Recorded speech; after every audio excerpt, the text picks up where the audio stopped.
The longest war the US has ever fought, 16 years and counting, is about to get longer as President Donald Trump decides on sending several thousand more troops to Afghanistan. As with the wars in the Middle East, Afghanistan highlights the difficult political choices and counter-insurgency strategies the US has been pursuing fruitlessly since 9/11. Today 6 Muslim countries, Iraq, Syria, Yemen, Libya, Somalia, and Afghanistan, are in a state of meltdown, partly as a result of US policies. The war on terror launched by President George Bush, the US invasions of Afghanistan and Iraq, and the conflicting policies of carrying out regime change in the midst of an ever-expanding Islamist extremist opposition have all created greater dilemmas for the US. Since 9/11 there have been many good books and documentary films made about these dilemmas, yet in all this time Hollywood has been unable to produce a movie that informs or educates the average moviegoer as to the bigger picture on why failure persists and jihadism spreads. The few Hollywood films made about America's wars tend to be either satires or action movies in the John Wayne mold, showing US troops as heroic and caring but professional killers.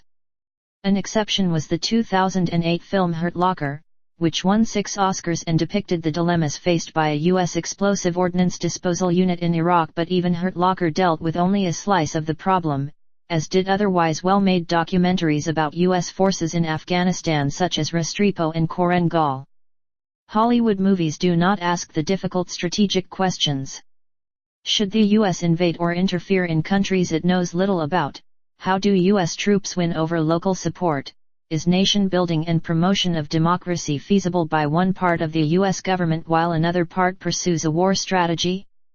Can the US ever understand tribal societies through the barrel of a gun?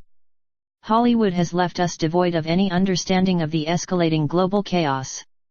That is until now a remarkable new film, War Machine starring Brad Pitt, which at first whiff sounds like a gonzo-type war movie, brilliantly portrays these themes outlined above. David Michôd, the Australian writer and director, and Netflix have made a movie that is both dark and satirical, emotional and belly-laugh funny, as well as being educative about US interventions. The script is based on the Rolling Stone magazine article and subsequent book The Operators, The Wild and Terrifying Inside Story of America's War in Afghanistan, by the late journalist Michael Hastings.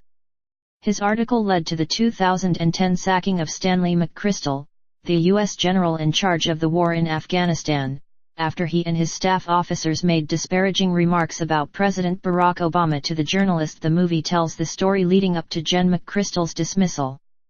The casting of Pitt as Jen Glenn McMahon, the imagined McChrystal who is beloved by his men but also full of comic eccentrics, is near perfect. Pitt plays his role partly as absurdist comedy but also as someone who is on a steep learning curve on how to win or lose modern wars.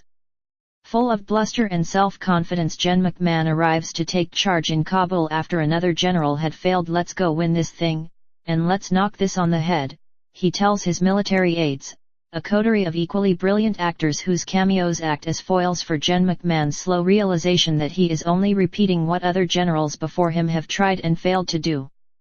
Jen McMahon cannot get the additional US troops he needs because Mr. Obama is reluctant to send any. Jen McMahon cannot stop Afghan farmers from growing poppy because officials tell him alternative crops like cotton would be competing with US farmers.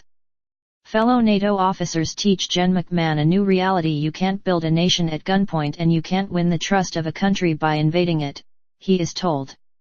A cynical President Hamid Karzai, superbly played by Ben Kingsley with all of Mr. Karzai's habitual tics, hears out Jen McMahon describing how he will mark out a new direction: "We will build Afghanistan into a free and prosperous nation," says Jen McMahon. "Sounds a lot like the old direction," Mr. Karzai replies with a knowing smile. Several dark yet